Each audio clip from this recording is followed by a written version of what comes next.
नमस्कार, आप देख रहे हैं न्यूज स्टेट और मैं हूं आपके साथ में ऋतु तोमर। बुलेटिन की शुरुआत करेंगे। उत्तराखंड में फिर बदलेगा मौसम, बारिश और बर्फबारी की संभावना है। पहाड़ी इलाकों में बढ़ेगी ठिठुरन, पश्चिमी विक्षोभ कराएगा बारिश और बर्फबारी, मैदानी इलाकों में कोहरा बना मुसीबत। बड़ी जानकारी आपको दे रही है। बता दें कि उत्तराखंड में फिर बदलेगा मौसम, बारिश और बर्फबारी की संभावना।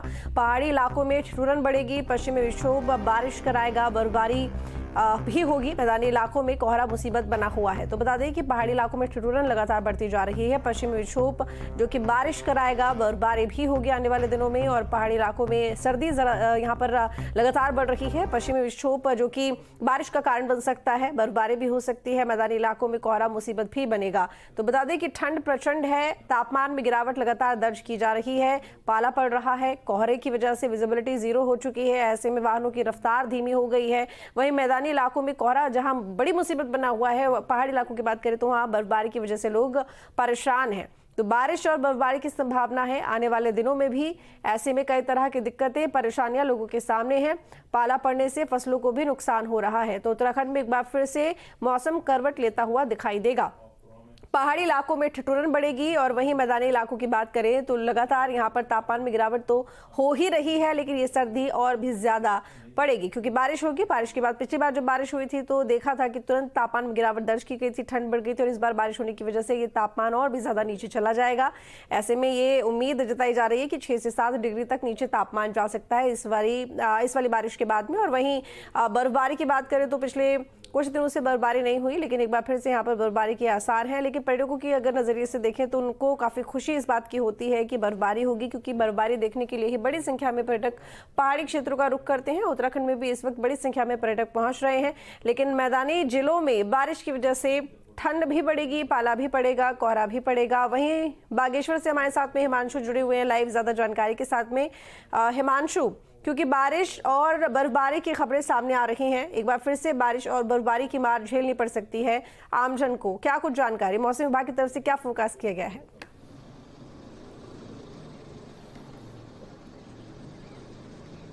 हाँ, देखिए, देहरादून मौसम विभाग के द्वारा जो जारी पूर्वानुमान किया गया है उसमें पहाड़ी इलाकों में जिस तरह ठंड बढ़ने की संभावना है। और ऊपर जनपद बात करें जनपद बागेश्वर की तो यहाँ ऊंचाई इलाकों में बर्फबारी और निचले इलाकों में हल्की बारिश की जो अलर्ट जारी किया गया है। और उसके साथ ही मौसम विभाग ने जो पाला गिरने के लिए येलो अलर्ट जारी किया है, जिसको लेकर प्रशासन ने तमाम तैयारियां जारी की हुई है। क्योंकि लंबे समय से बारिश न होने के कारण जो निचले इलाके हैं, जिला मुख्यालय घाटी में है, तो यहाँ काफी ठंड पड़ रही है। सुबह और शाम यहाँ काफी कड़ाके की ठंड पड़ रही है और सुबह के समय यहाँ पाला पड़ रहा है, जिससे कि ठंड में इजाफा हुआ है। और इसके साथ ही लंबे समय से बारिश न होने के कारण काश्तकार भी परेशान है, उनकी फसलों को कहीं ना कहीं नुकसान हो रहा है पाला गिरने की वजह से। और कड़ाके की ठंड की वजह से जनजीवन अस्त व्यस्त बना हुआ है। वहीं हालांकि नगर पालिका प्रशासन एवं जिला प्रशासन, नगर पंचायत और जिला पंचायत के द्वारा जो कस्बे तहसील इलाके हैं उनमें अलाव की व्यवस्था की जा रही है। लेकिन और रेन बेसरों में भी यहाँ व्यवस्थाएं की गई है। जो आम जन है और उनके लिए जो गरीब तबके के लोग हैं जो सड़कों पर रहते हैं, तो उनके लिए यहाँ व्यवस्थाएं की गई है। तो मौसम विभाग को देखते हुए जनपद का जो जिला प्रशासन है वो भी अलर्ट मोड पर है। चूंकि आप देख सकते हैं घाटी वाले इलाकों में सुबह के समय यहाँ कोहरा छा जाता है और करीब 9:30 से 10 के बीच में यहाँ धूप खिलती है। दिन में तो मौसम साफ रहता है, लेकिन सुबह और शाम के समय ठंड में लगातार इजाफा हो रहा है। जी बिल्कुल, लेकिन इसके साथ ही क्योंकि बर्फबारी तो चलिए आने वाले समय में होगी, तापमान में और भी ज्यादा गिरावट दर्ज की जाएगी।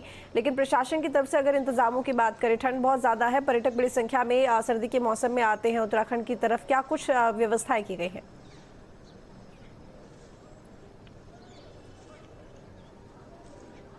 चूंकि जो आपने पर्यटन की बात करी, उत्तराखंड मोस्टली पर्यटन हब के रूप में ही जाना जाता है। बात करें, नया साल भी आने वाला है, उसके साथ ही क्रिसमस पे भी तमाम सैलानी पहुंचते हैं। चाहे मसूरी की बात करें, नैनीताल की बात करें, पहाड़ी जनपदों की तरफ रुख रहता है पर्यटकों का। तो ऐसे में लगातार यहाँ प्रशासन की तरफ से चाक चौबंद व्यवस्थाएं की जा रही है। और जिस तरह से मौसम का अलर्ट है बर्फबारी और हल्की बारिश का 23-24 में, तो इसको लेकर प्रशासन ने तमाम व्यवस्थाएं की रखी है। शाम के समय में अलाव की व्यवस्था की जा रही है। नगर पालिका, नगर निगम, तमाम जो निकाय की जो प्रशासक इकाइयां होती हैं उन पर लगातार अलाव की व्यवस्था की जा रही है। और ठंड से बचने के लिए रेन बसेरों में तमाम कंबल, वस्त्र इत्यादि जो असहाय व्यक्ति जन होते हैं उनके लिए व्यवस्थाएं की जा रही है। तो कुल मिलाकर देखा जाए ठंड से बचने के लिए जिला प्रशासन अलर्ट मोड पर है।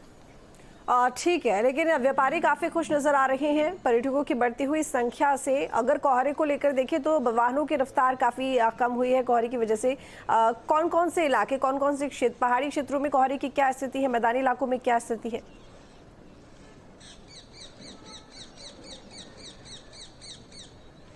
देखिए, बात करें कोहरे की, तो कोहरा जो है आमतौर पर जो मैदानी इलाकों पर है वहां पर देखने को पाया जाता है। चूंकि लंबे समय से बारिश न होने की वजह से मैदानी क्षेत्रों में तराई जो इलाके हैं, जनपद उधम सिंह नगर, हरिद्वार, ऐसे जो देहरादून के ऐसे रोड की इलाके हैं, तो इनमें यहाँ कोहरे की स्थिति देखी जाती है। और बात करें पहाड़ों की, तो पहाड़ों में अमूमन सुबह के जो घाटी वाले इलाके होते हैं, जहाँ नदियों के किनारे हैं, चाहे हम बागेश्वर जिला मुख्यालय की बात करें, यहाँ भी सुबह के समय में कोहरा छाया जाता है।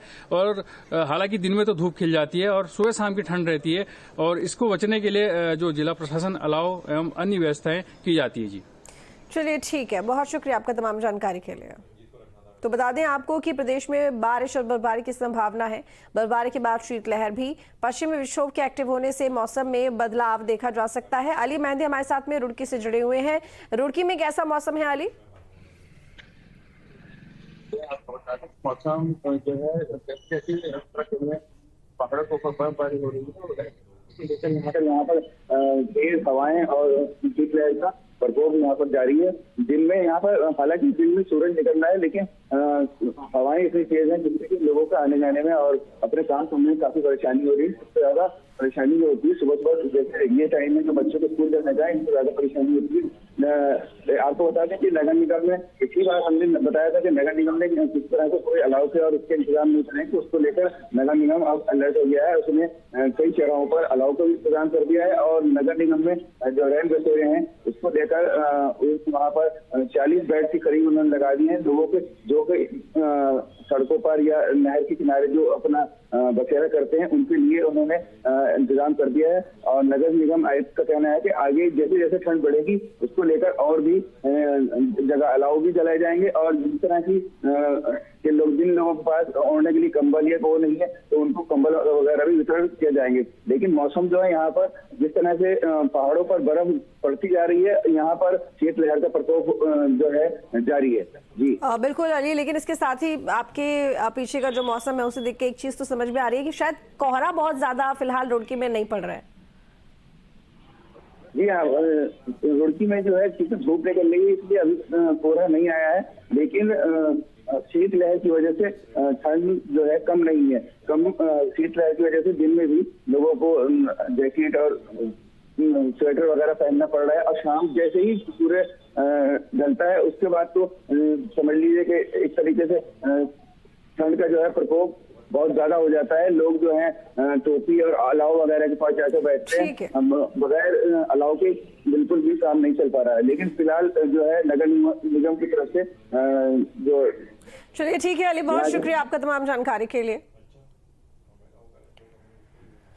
आगे बढ़ेंगे अब। धारचूला में नदी डायवर्जन के दौरान नेपाल पहुंची मशीन। नेपाल के लोगों ने मशीन